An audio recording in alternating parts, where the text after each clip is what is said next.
और जबकि हमें रिटर्न आश्वासन मंत्री जी ने दिया है, ये बात भी सही है। तो एक तरफ से मंत्री जी ये कह रहे हैं और एक तरफ से राज्य मंत्री जी ऐसा कह रहे, जवाब दे रहे। इस पर हमने ईपीएफओ से चर्चा की, तो उस चर्चा में ईपीएफओ ने बोला कि अभी तक आपके स्कीम में कोई सुधार नहीं हुआ है, जिसके लिए प्रयत्नरत है। इसलिए आपको जब तक उस स्कीम में चेंज नहीं होता या लेबर कोड के साथ या जैसे भी इनको इंट्रोड्यूस कराना है स्कीम को, या री इंट्रोड्यूस कराना है या उसको रीफॉर्मुलेट करना है, तो ये सारी चीजों में जब तक नहीं होती तब तक आपको उत्तर पुराना ही मिलेगा, बिकॉज वही लिखा लिखाया उत्तर है। फिर भी हमने इसका कंडमनेशन लेटर, उसकी निंदा करते हुए एक लेटर एमओएस को भेजा है। उसकी मालूमात हमने मंत्री जी को भी दी है और सुश्री करण लाल जी को हमने ये लेटर लिखा है। आज कल वो लेटर हम सब तरफ पहुंचा दिए हमने। और इस तरीके से जो संसद में चल रहा है वो एकदम फॉर्मेलिटी है, और जो नया इंट्रोड्यूस होगा उसमें कुछ इनोवेशन होगा तो उसको देरी है। सर, मंत्रालय से इस बार हमारी बात नहीं हो पाई। अच्छा, वो आज गुजरात गए हैं, हम देखेंगे अगर कल वो आते हैं तो कल भी हम इंतजार करेंगे उनका। लेकिन ये बात है कि उनके कुछ अधिकारियों से मुलाकात हुई है, उन्होंने कहा है कि मंत्री जी यहाँ नहीं है, काम चल रहा है। सभी लोग मंत्रालय, चाहे लेबर मिनिस्ट्री हो चाहे ईपीएफओ हो, उनका दोनों का जवाब यही है कि आपके काम के ऊपर हम पूरी तरह से लगे हैं। अब वो कब तक होगा ये मैं नहीं बता सकता, लेकिन मैं अपेक्षा करता हूँ, आशा करता हूँ और आपके माध्यम से सरकार से हाथ जोड़ के विनती करता हूँ कि ये दिसंबर में होना चाहिए।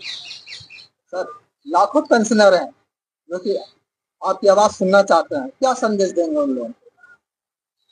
मैं उनको ये संदेश दूंगा कि श्रद्धा रखो। एनएसी आपकी संगठन है और एनएसी के ऊपर आप श्रद्धा रखो। यहाँ जितने निस्वार्थी लोग हैं वही टिके हैं, स्वार्थी लोग इसमें टिक नहीं सकते। और इसलिए आपकी सेवा में जो लगे हैं वो निस्वार्थ भाव से कर रहे हैं, इसलिए उन पर भरोसा रखो।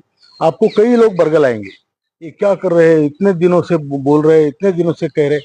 मुझे पूछना है उन लोगों से कि 10 सालों पहले आपको इस मामले का पता भी नहीं था और 95 से स्कीम है, जबकि 15 तक मतलब 20 साल में आपको किसी तरीके से कुछ इसमें बेनिफिट है ये मालूम ही नहीं था। एनएसी ने पूरी जागरूक किया पूरा इंडिया, आपको बताया कि आपका अधिकार है।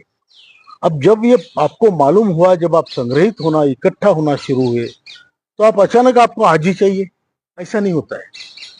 आपका आंदोलन है, आपकी जरूरतें हैं, आपको बहुत जरूरत है, ये सारी चीजें हमें मालूम है। लेकिन उसी प्रकार सरकार भी सिंसियर है, ऐसा भी कभी कभी लगता है। और इसीलिए थोड़ा श्रद्धा रखना, थोड़ी सबूरी रखना आपका काम है, हम सबका काम है। और कई लोग ऐसा बोलते हैं, अरे इन्होंने बोला, वो लेटर आया, वो लेटर जो मिनिस्ट्री ने जो हमें प्रॉमिसेस या लिखित आश्वासन दिया है, कभी आंदोलन में नहीं होता है, पहली बार हुआ है। मैं आपके मालूमात के लिए बोल दूं, आंदोलन में कभी लिखित आश्वासन पहले से नहीं मिलते इतने बड़े स्तर पे, लेकिन मिला है तो लोग उस पर भी शक करते हैं। नहीं नहीं, कहाँ है वो? मुझे कल ईपीएफओ ने बताया कि कई लोगों ने उस पर आरटीआई डाली। क्या ये सच है? भैया, इतना डाउट करने की जरूरत नहीं है। हम लोग कोई आपके दुश्मन नहीं है, आपके लिए काम करने वाले लोग हैं। भरोसा रखो, वो लेटर सही है। चाहे तो हम एक बार और प्रकाशित करेंगे, मैं महासचिव जी को रिक्वेस्ट करता हूँ आप प्रकाशित करिए। आरटीआई डाल के क्या हमें पूछ लो।